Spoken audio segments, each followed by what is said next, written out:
Hey, welcome to Morning Jams on the Porch. I'm Steven Leake. It's Monday, August 4th, 2025. I'm glad to be here. It's raining outside, and it's kind of drizzling and nasty and gray and shit, so, uh, we need days like this, I guess. That's what old people say, at least. Anyway, thanks for hanging out with me today.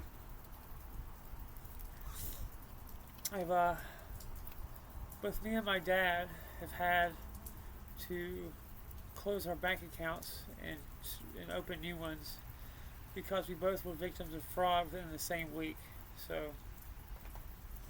and I've had to learn a lot about virtual private networks, VPNs, password managers like Bitwarden, where you have one password that you remember, and then it'll enter in all kinds of complicated and long passwords for every site, and it's a way to boost up your privacy, your digital privacy, your online presence. There's things you can do like Tor, anonymous browser, to surf anonymously. I don't think the incognito button actually does anything. I think that's just kind of like a theater kind of a thing. But there are all kinds of gadgets and encryption and services and apps you can look into, software and apps, all kind of shit that will help you remain anonymous online or trim your digital footprint online and limit your exposure to criminals and shit. Virtual private networks, probably, if you're going to do one thing, that's probably the most important, I would say. And they just there's some basic hygiene as far as and etiquette as far as online browsing and stuff that you can be aware of. And if you go to my site stevenleake.com and look at my Freedom Library, I have further reading on digital privacy and internet etiquette. It can happen to anybody, because you can't be on guard 100% of the time. So shit gets through and it happens. It's just the cost of doing business, I suppose. But I have to go tomorrow and go get a new bank account, if they'll even have me. I don't know if they want me. I don't know. I've never had this happen before. My dad had it happen the same week. It's crazy, man. So that's what I've been doing. It's been stressing the shit out of my dad because he's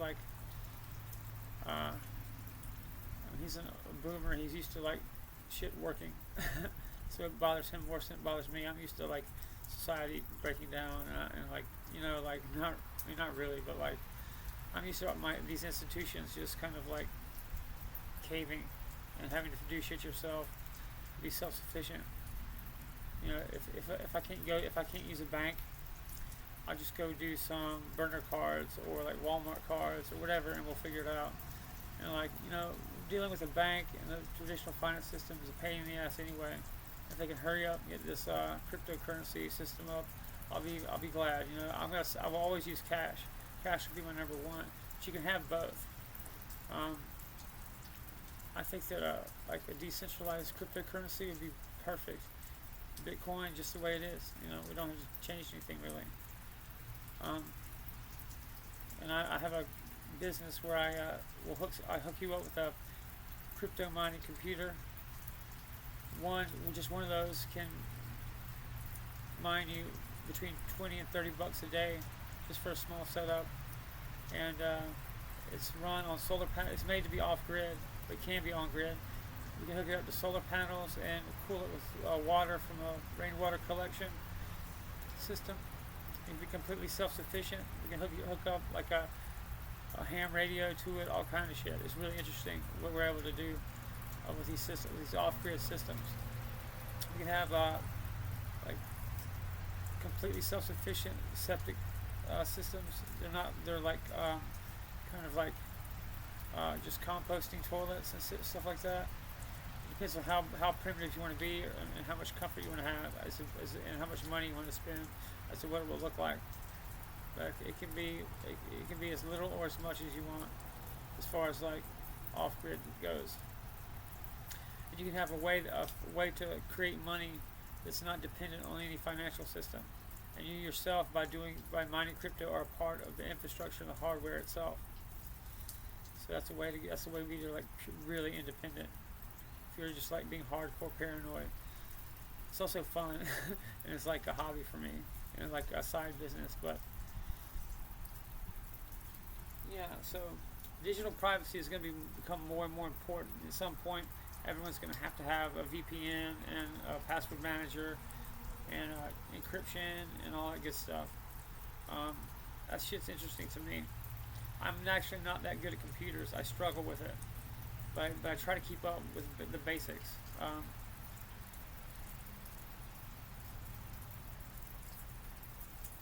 I just put a new web page on my site.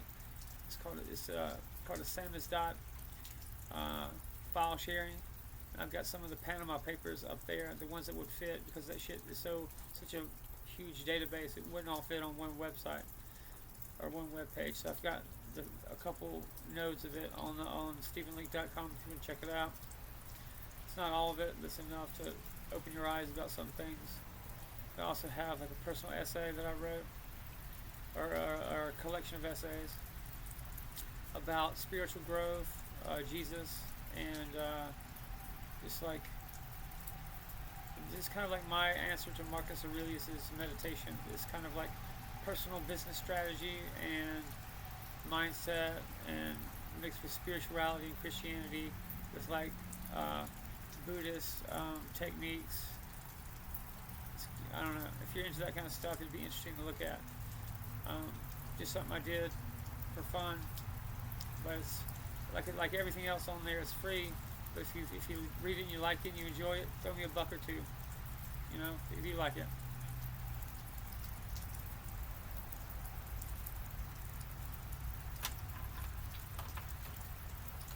I always like cool stuff. This is a pocket ashtray. I smoke all the time, almost constantly, and so I always keep this in my back pocket to keep from littering if I'm like at a restaurant or out about in town somewhere. I always keep an ashtray in my back pocket just to be responsible, because I'm not flicking my butts everywhere. And it's just some random shit I found. It was like my dad got me this for Christmas. It's like just a comb that folds. It's like Swiss, and apparently they like make these, and it's like a thing over there. Anyway, I just wanted to say something about that. It's like haberdashery shit. That's so completely foreign to my way of life. Really, as being living like paycheck to paycheck as a good old boy. But like, if I had money and lived in a different time, like 100 years ago, I would totally have this, and it wouldn't be ironic or weird.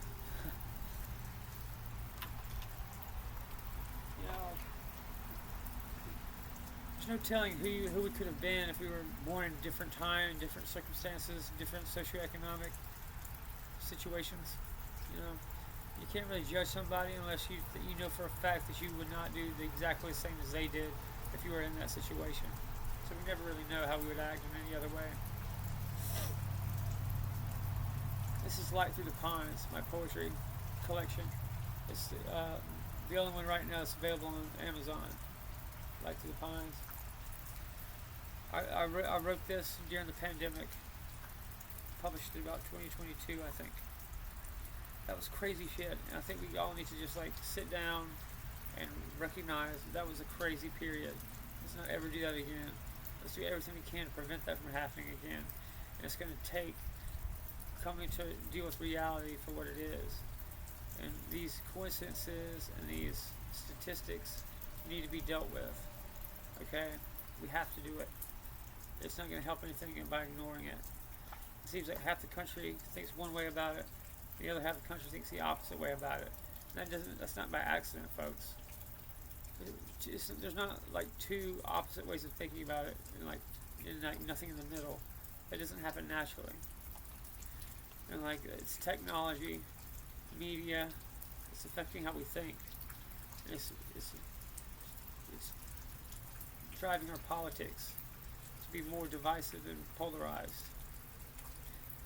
And every time you post political shit, you're just making it worse. I know. I mean, that's true. But I don't know what the answer would be other than like disengaging completely with technology and media. It's so aggressive and in your face that you kind of can't help but react to politics. It's done on purpose to upset you, to make you to knock you off your balance and get you not thinking calmly and critically. That's what propaganda is for. That's why they do it. Anyway, this is called RX Queen. This is also a song of mine. It's my second highest streamed song. Oh sweet nothing, her legs against mine, skinny dipping in cool Caribbean water, standing still as the breakers fall upon us, as we, the sole players on this carousel, grasp each other as if the tide will run off with our souls.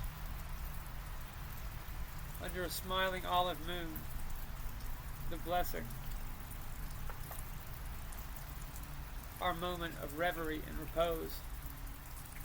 How the icy waters, shivering our skin, rise and fall like the waves.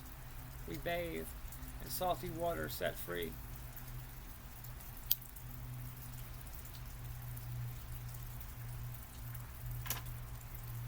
As rising undulations obscure that glimmering oracle for a moment of weightless bliss, then back again in its sight. Our baptism, emigres of the last remnant of hope, deserters of an army of martial law. We escape, cross the border to our Mexican sanctuary, our shrine to the last sacrament, this profane divinity, this last bastion, our lust of a life hidden.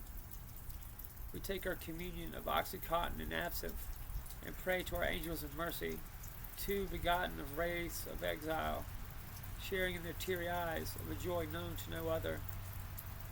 Lying upon our naked bed, shivering bodies kept warm by the heat of blood and flesh, we sleep to tepid pulsations through once atrophic veins. Then rose petals, our morning glory, bring answered prayers of a new day. A bare mattress, a milk crate nightstand, still the glass doors left open as our sheets dance, drying in the ocean's bellows.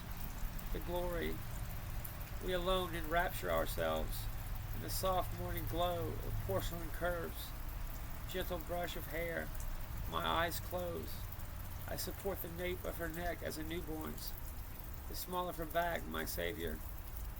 Morning showers of a desperate hotel, lukewarm hints of rebirth each morning, brings a heavy smile, annihilating the pangs of withdrawal as my eyes open in frigid water of the sink, a gaze in the mirror, lost in my own eyes, sustenance for the day ahead, as I'm assured by the God within. Life will appear again in the night. After a mid-morning run to the pharmacia, we may return to that glimpse of virginity, only after it is sold each day for $50 in a ride back to our lotuses. That's RX Queen.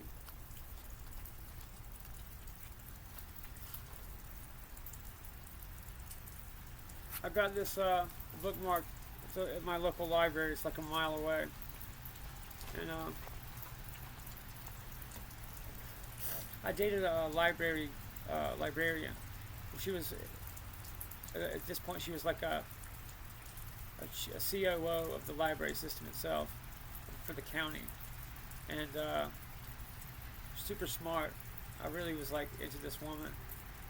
She's kind of like everything I always kind of wanted about being. She was sophisticated, stylish, sexy, had good taste in art and decor and music and culture, and like went about life intentionally, and was effective. Was an effective leader.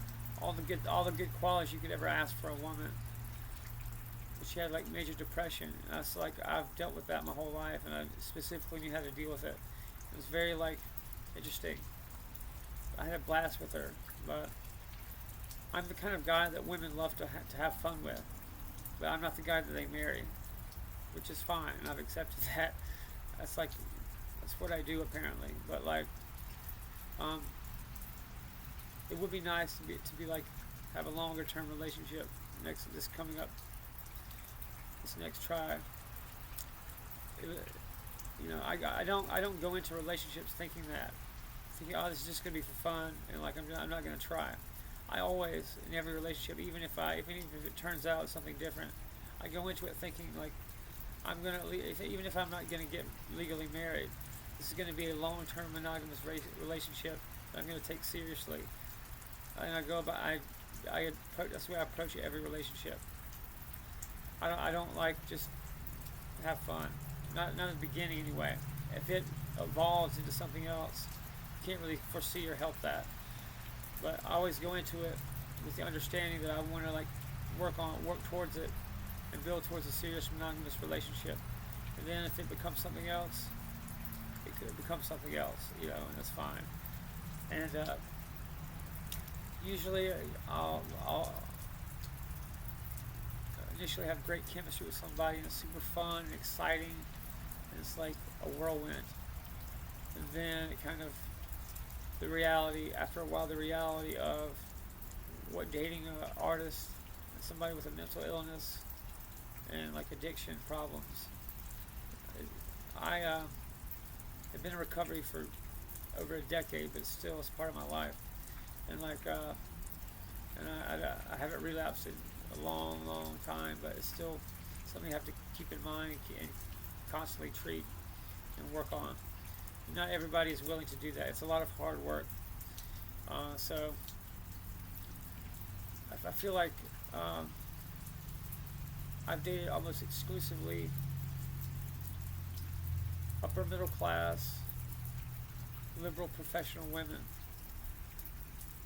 They specifically love me, apparently, but it's kind of like a opposites attract kind of a thing. Where I used to be a liberal guy, I will say that. No, I wouldn't say completely liberal. I used to be moderate. I used to be just a straight up centrist in the middle. I wasn't Republican or Democrat. I was an independent centrist. And then I kind of explored the left a little bit. I just got harassed when I explored the left, and just kind of obviously there was just so much passive aggressive energy. Then when I went, then that kind of pushed me a little bit to the right. I was very much embraced by I would say it's not really the right, it's the alt-right. And they embraced me, made me feel welcome, didn't try to tell me what to think. They engaged with me, had discussions with me, never tried to tell me what to do, what to think. And that's what I want, that's what I was looking for. And that's why I've drifted to the right. They made a place for me. They made sure I was that my ideas were important and mattered. And why would I not do that? Why would I stay with the left when they're all when they all hate my guts just for being there? And their whole ideology is based on hating white man. It's ridiculous. It's really the whole oppressed versus oppressor. It's built, it's set up to cause conflict and chaos. That's why it exists. That's why it was built. It's not founded on any kind of hard science. It's someone's opinion, and it's invented literally to create chaos and to destroy civilization. So that's why we have to respond to it, and really, it's just complete bastardization of the truth. Communism, Marxists don't care what the truth is. If you follow their relationship with the truth, it's kind of appalling. They will say whatever they need to say at any given time to move the goalpost or whatever they have to do to move the political football forward. And they don't care. They don't care if you can point out, man, you're flip-flopping, you're talking, it doesn't follow logically. It doesn't matter. As long as they can steamroll dumb people and dumb people into being guilty for shit they never did. It's just trick. It's like psychological tricks to make people feel guilty and hate themselves. That's all it is. It's set up to be conflict and to be divisive, and that's what's contributing to the political polarization. The people on the right have stayed, they are the center. They stayed where they are. They haven't really moved anywhere. And the left just keeps going further and further radical. And they've done that for decades now. And they're not even trying to remain in any kind of logical, philosophical underpinning that makes sense or is cohesive or coherent. They're just flinging shit at the wall and seeing what sticks. And I hate to go on such a political rant, but I've been reading about cultural Marxism, and I've had to deal with that myself in my personal life, with my career as whatever you want to call it, whatever the fuck I am, an artist, a musician, singer-songwriter, political strategist, whatever all that shit is. All I'm really doing is responding and doubling down on our foundational principles and what the ideas that made us great to begin with. Everything that's causing problems is brand new, new ideas. The reason that kids are so fucked up and think they're girls and vice versa and all that shit is because of social Marxism, because it's trying to fuck people up. That's why it was invented. Communism itself was created by New York financiers who wanted to punish Russia because they would not join in the international banking order with the rest of Europe. So the international bankers and the people who start all the wars and fund both sides of every war specifically targeted Russia to destroy with communism, and that's what you've seen over the past 100 years. These international bankers have been destroying Russia for 100 damn years, and us too, just in a different way. And they use different countries to play off each other and destroy each other. And communism was created as a weapon to destroy Russia because Russia didn't originally join into the international financial system. The international bankers out of Great Britain were trying to set up everywhere. And that made them a pariah in Europe. And that's why we're enemies with them, quote unquote enemies with Russia, because they tried to do their own sovereign banking, and the rest of Europe ganged up on them. There's one way to look at it. I mean, that was 100 years ago, and it's just been a continuation of that. These people will just have such psychopaths. They were just gonna do everything they can to destroy that country until there's nothing left. And and those people have been traumatized to the point that it affects their national character. Okay, it's in their writing. You can take Russian literature, and it is a certain way, specifically because they've been victimized for 100 years. I'm not saying they're good guys. I'm not saying that I support them or any shit like that. I'm saying that's the fact of what happened. That's the geopolitics behind why they are the way they are, and what's going on in the world right now. The United States is kind of just the enforcers for England's bank. It's Great Britain owns everything. It's still every conflict we have today in the world is a direct result of the British Empire and shit that happened 100 years ago. It's still playing out.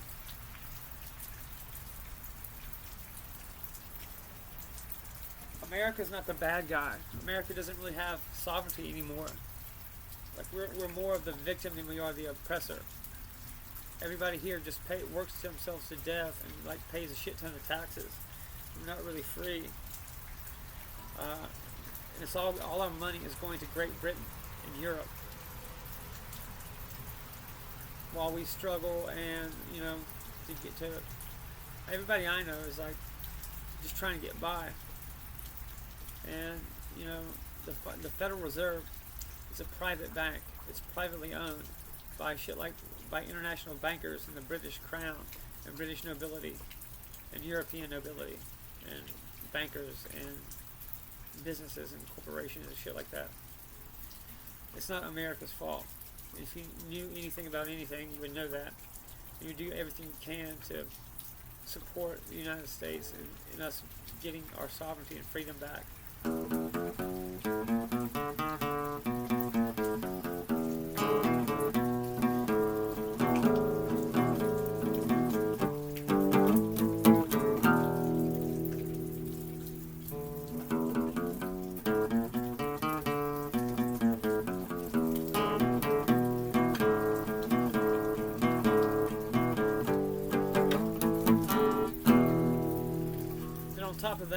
Israel is who Britain uses, is England's like paramilitary shock troops, specifically in the Middle East.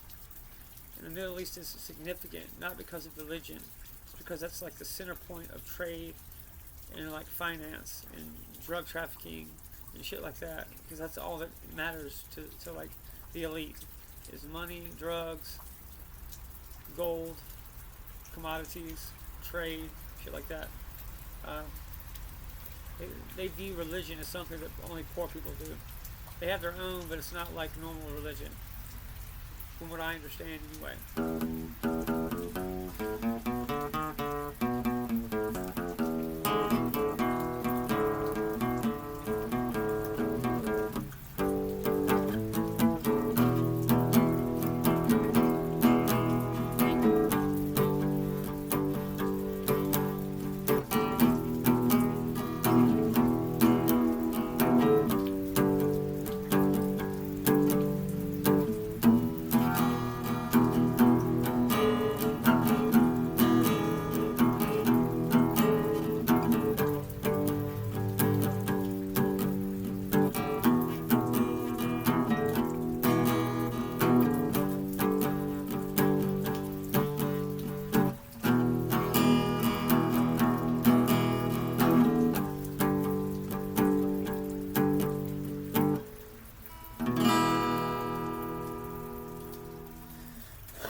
These bankers have been doing the same scam on humanity for a long time. It's only because of the internet. It's only because of the internet that people have started putting shit together. And it was a very good thing, but like these people are gonna like, they're not gonna give up their, easily $1 trillion scam without a fight, you know. But there's very few of them. There's so many more regular people than there are anything else. All you have to do is stand up and like demand your rights and work together and keep your head and just think critically, and there's nothing we can't do. But you can't let these bankers just do whatever they want to you, because they will. And they'll take everything you have and leave you with nothing, and they'll destroy your civilization if you don't stand up to them.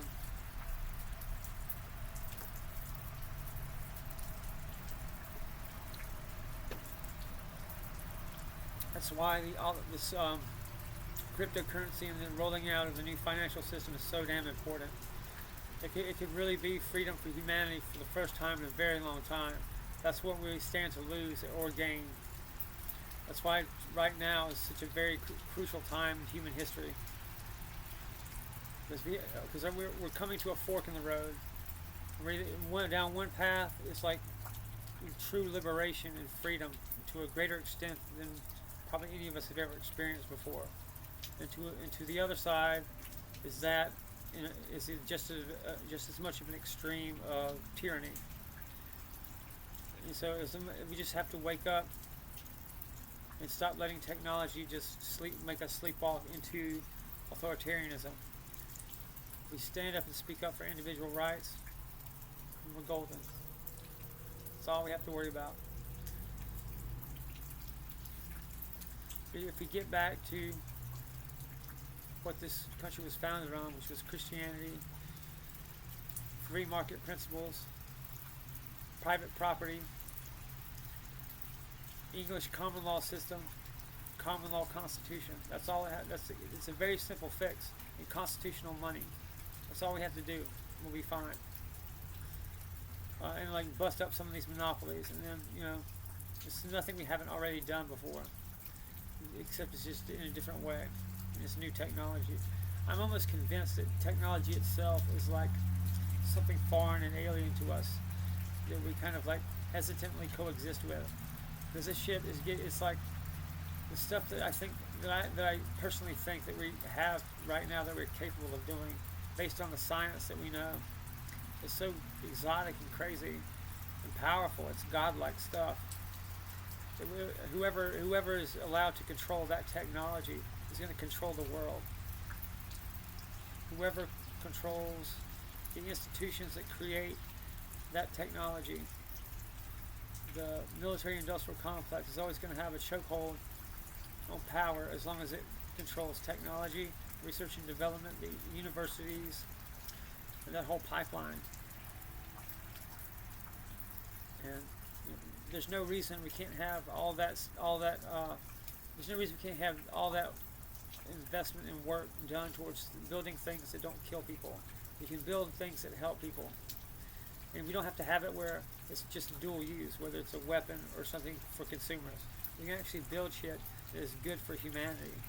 And it could just as easily be the case. The reason it seems so evil and foreign is because this is one specific demographic's worldview. It's not actually how the world is. The world is beautiful and wonderful. We just have been taken over by Satanists, basically, is what it is.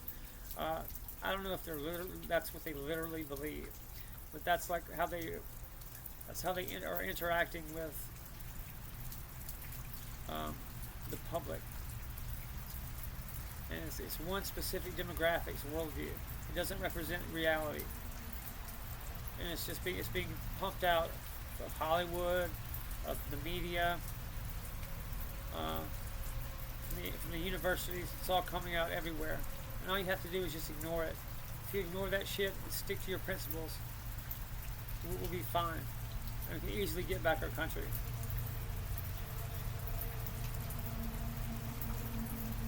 Don't let your kids just sit there and soak up whatever's coming off on the TV. That would be a terrible idea. You have to actually get involved and like curate what your kids are consuming with their media and their food, everything. They the powerful forces can't really go to everybody on Earth's house and just zap them in the head. It's like they have to do stuff that makes you kind of hurt yourself or keep you ignorant, so you don't to make the best choices. And that's how power is going to manipulate people.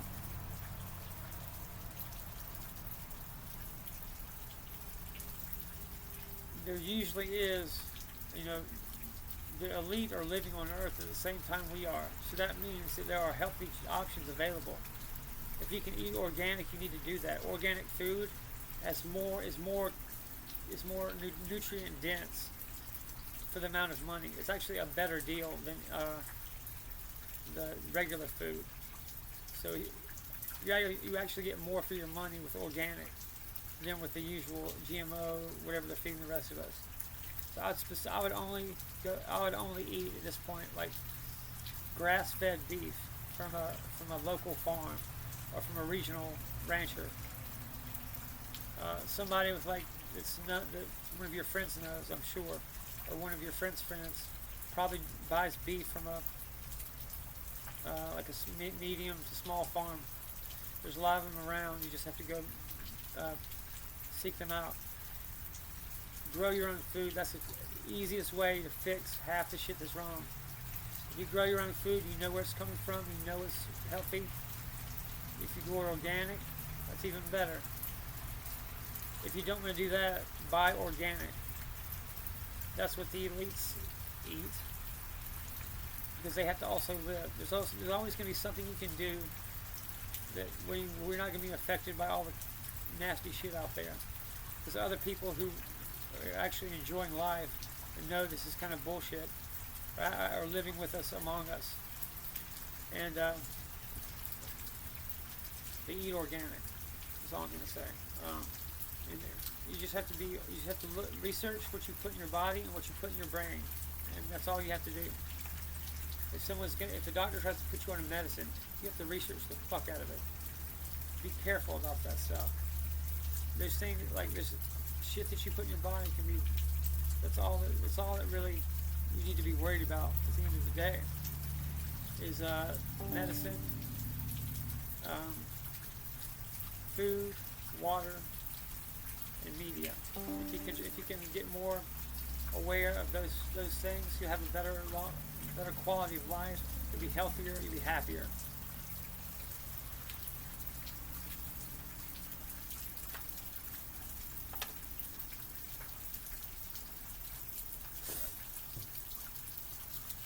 called the blessing way. Dazed and weak at the sight, your flickering iris, painted against a matte black abandon, microcosm swirling through empty space, that impermeable path to freedom, so dazzling, seductive, but I know it's your eyes that give you away. Amber, golden strings of wound copper cords, the warm connection, intoxicating touch, a current of sacred endorphins flowing, my lips to yours, searching pupils, a nexus between souls. Blown away as I caress the night with a nocturne birthing tacit mendings, a blissful repose reverberating through time, resurrecting the tears lost amid a life of pittance. She floats around me soaked in oxygen, weightless, slight breeze, as we're locked in eternity just inches apart, saturated in the smell of smoke and rapture.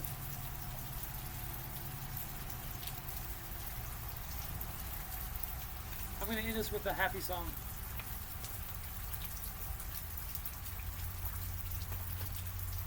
Everything I've said just now is factually correct as far as I know. And I've spent a lot of time just digging just for truth, and that's all I'm concerned about. The facts. There's a method of coming to truth that involves, it's basically cross-reference what both sides are saying, and where they line up. You can go with that. It's called reverse azimuth method, and you should check it out. Google it, see if you can make some sense out of it, and that'll help you.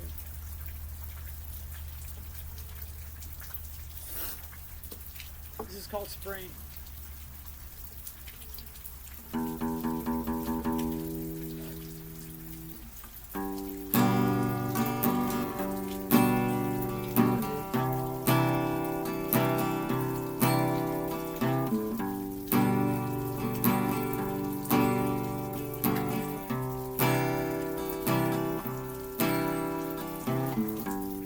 Spring is here. Dogs playing in the yard. Talking with my dad on the porch.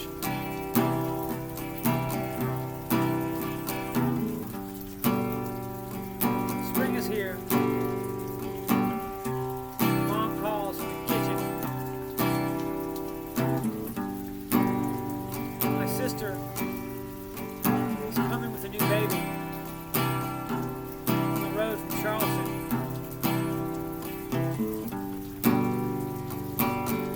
Spring is here. Kids playing baseball in dust. We still have so much to look forward to. And new beginnings. New life.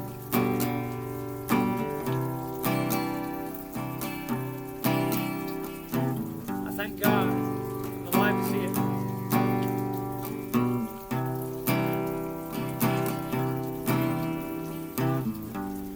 Spring is here. My cousin is cutting grass.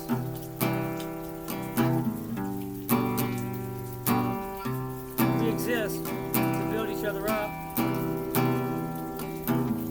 end the cycles of growth.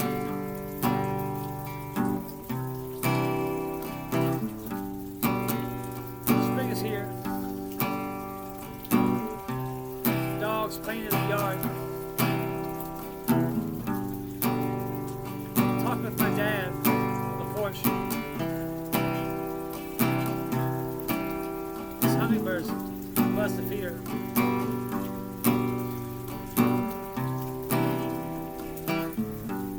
Spring is here. Mom calls from the kitchen.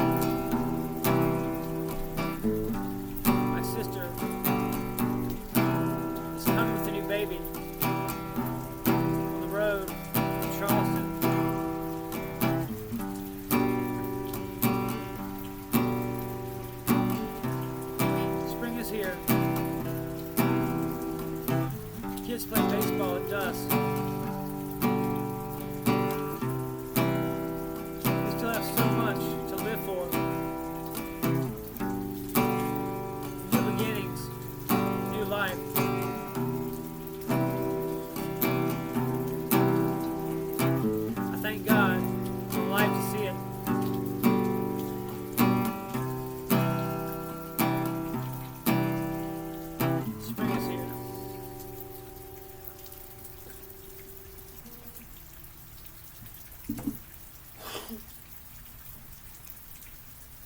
Thanks for hanging out with me today. I feel like I've gotten a lot out. I feel really good right now. Somehow I've like trained myself to just cut down to the most, like, it's actually from Hemingway. It's kind of my trick. It's in Hemingway's On Writing, his book. Write the truest thing you know. That's kind of how I go about it. When I'm working, I cut it down to the most true thing I know in that moment, and that's what I write. And I've just trained myself to keep doing that over and over, and like just roll with it. The truest thing I know. That's what comes out of my mouth, or at least I try to be. When I'm doing art, anyway.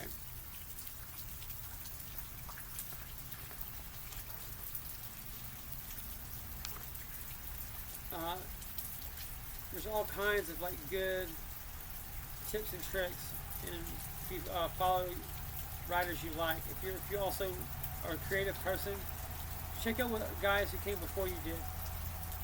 All the best people have people they emulate and like, and whose work that they look up to, and you'll kind of cut your teeth on building skills that other guys did, and then you get to a point where then you can build your own expertise and develop your own techniques.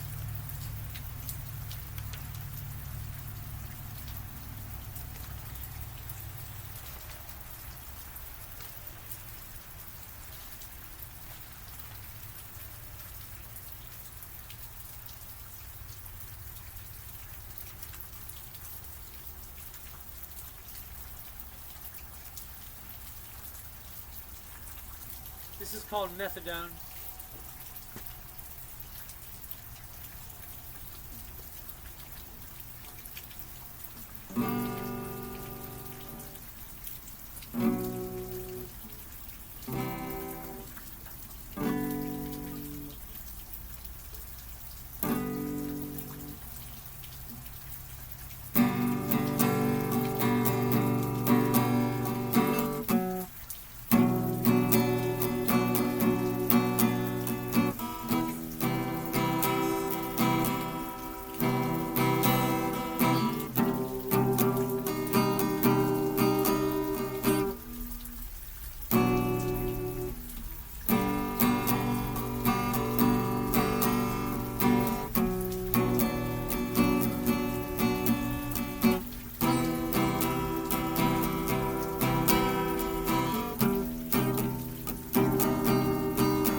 cleaned up for a used car. But the damn thing broke down the driveway.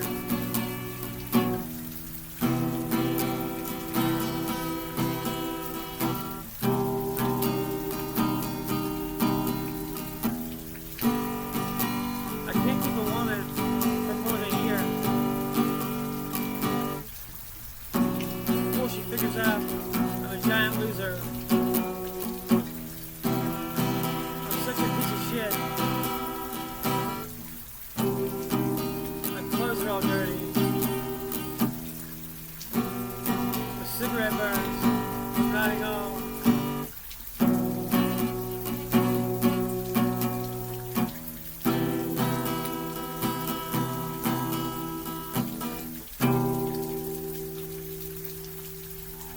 It's called methadone. That's actually it's actually something that I deal with. I take methadone. I don't know if everybody knows that. I've been on medically assisted treatment (MAT) for opiate use since forever, really. I got out of active addiction though before fentanyl was a thing, or I'd surely be dead. I've been in recovery for like 15 years, steady, and I stick to what my doctor's advice, because I actually have a doctor who's worth the shit in that respect, and I have a kind of a normal life as far as you could really hope for, along those lines, because I do what he says. And I've actually had to go seek out. It took a long time to find somebody I could trust like that. So that I have a doctor and a therapist that work together, and they're the right ones. And I have those because of my ex-girlfriend. That was the best thing she ever did for me, was find me the doctors that made me better, basically. And I owe her so much. Her name's Amanda, also, but it's a different Amanda than the one in Charleston. And she lived with me for a while, a couple years out here in New York. And I owe her so much, but she doesn't talk to me. I never get a chance to tell her that I appreciate her, and like, I'm really grateful that she was in my life, because it changed my life for the better. And like, whatever like negative feelings that I would have had for her leaving or like breaking up, they've long since disappeared. And I just have like good memories. And I wish I could tell her that. And that's the way I feel about pretty much all of my exes. You know, it's like that pain of like breaking up and of rejection, whatever, it only lasts a little while. Once you work through it properly, you'll be fine. You're left with like really good memories, and you like had the experience of being very close and getting to know another human being well. And that's like what we're here for, and that's the purpose, at least as far as I'm concerned, of the whole experiment of life.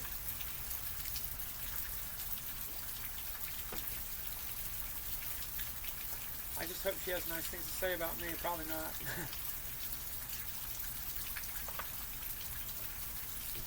I was not in a good place when she lived with me. I was sleeping like all day, like 12, 13, 14, even more hours a day. It's a terrible situation. I feel really bad about it actually, but I was doing the best I could at the time. I was just clinically depressed. If you've ever been around it, you know what it is. It's completely different than just being sad or feeling bummed out, whatever it is. It's a distinct medical thing. And it's obvious that it's a medical condition if you're around it and know what it's like.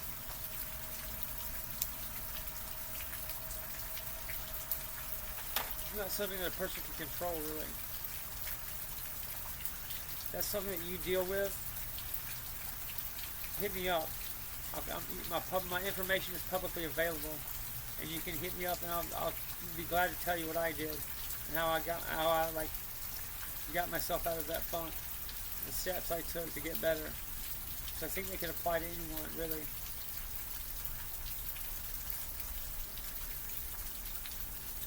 If we dig deep and really work hard at getting better, at resisting this attempt at changing our culture and changing America fundamentally. We can better ourselves as we do it, become stronger men and stronger women, and we can then create a society once we get free and once we have a constitutional government, a constitutional money. Our economy will just take off, and we'll have such prosperity and freedom like we've never experienced before. And it's possible. I'm telling you, it's possible. You just have to dig deep and keep going. And it's not something you can't accept anything but victory. If you don't have it now, you got to keep going for it. You can't stop ever, ever, ever, ever, ever. You keep fighting until you win. Keep fighting until the other side no longer exists.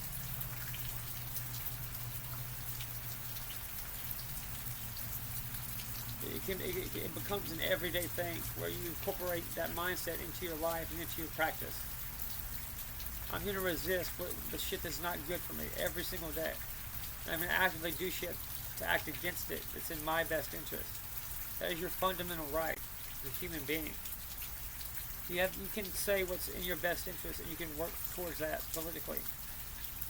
That is your right. You have every freedom still available to you to do that. But you have to do it now, or it's just going to be chipped away. Dig deep right now and push.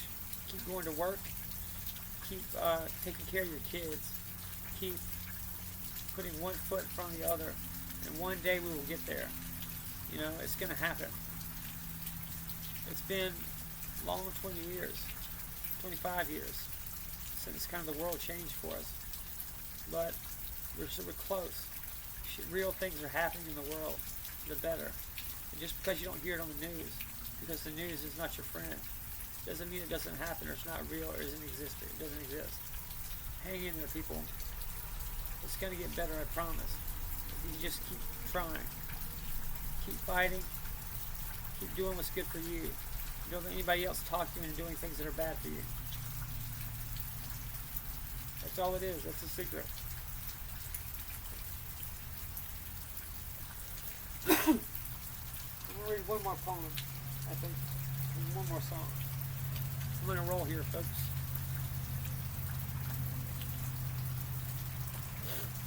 This is called Born Again. Morning has broken. A clarity coalesces in a vast vantage. Every moment a sublime exit. A bittersweet ending where the curtain perpetually falls to applause. Opening the door to bright sunshine. Deep breath. And I discover the hills fresh. Born again hard.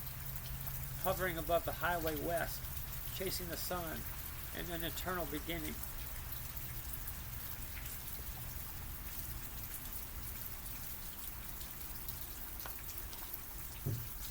Thanks for hanging out with me and letting me show you my creative stuff. I've done all this kind of stuff my whole life, but I've just in the past, since March of this year, started sharing it with people openly on video. It's been hella fun. I really enjoy it.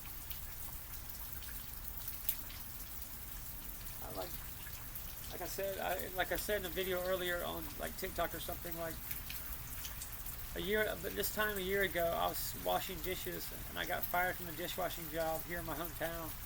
And I was like, Jesus Christ, this cannot possibly get any damn worse. I was like, that's it.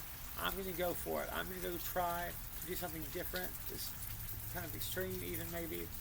I'm going to go for it though. I'm going to try to make a living in a way doing something I enjoy. And I'm going to give it my best. And I'm still doing it a year later. I'm actually like making a teeny bit of money, not a lot, not much at all, but enough to make it worth it. And it's something that other people can do with other things besides music or poetry or whatever. And I'm telling you, fuck around with AI, and play with it a little bit and see if it can tell you how to figure out what you're good at, what you're interested in, what you can do for money, in a way that you can help other people solve all you have to do is figure out how to solve a problem for another person and then get paid for it. And then you do that over and over, and that's what jobs are. for me, I guess I like to help people with motivation and just remind them of who they are. That's all I'm doing. I'm just throwing back to you things that you already know, and what you know deep down is true. And like I'm just like being a cheerleader. That's all it is. So I know you can do it. Like it's just propaganda that we're being fed. It's not real. It's not reality.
Alright.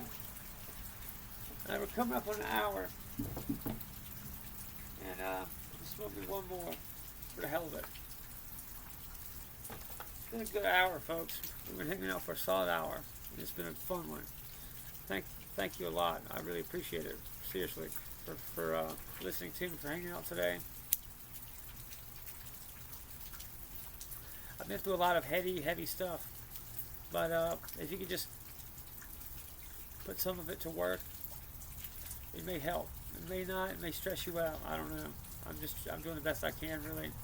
I have no way of knowing how people take it. I don't really care. I just have to say it. I have to do this for my own conscience, so if you get something out of it, that's even better. That's a cherry on top. Or that's gravy on top, as I say. Anyway, it's going to be all right. I really think that what the biggest threat we face is ideological, and it's propaganda that we're seeing. So just keep your chin up, folks. Keep trucking. Keep the faith. We're going to be okay. We're going to win, even, and it's going to be great. Just keep pushing. We're going to do it. Thanks a lot for hanging out with me today. It's been fun, and I hope you got something out of it. Check my page, StevenLeake.com out. StevenLeakemusic.com. MonarchSovereignSystems.com. MonarchLiterary.com. And that's my stuff. Thanks for hanging out. I'll see you next time. Take care.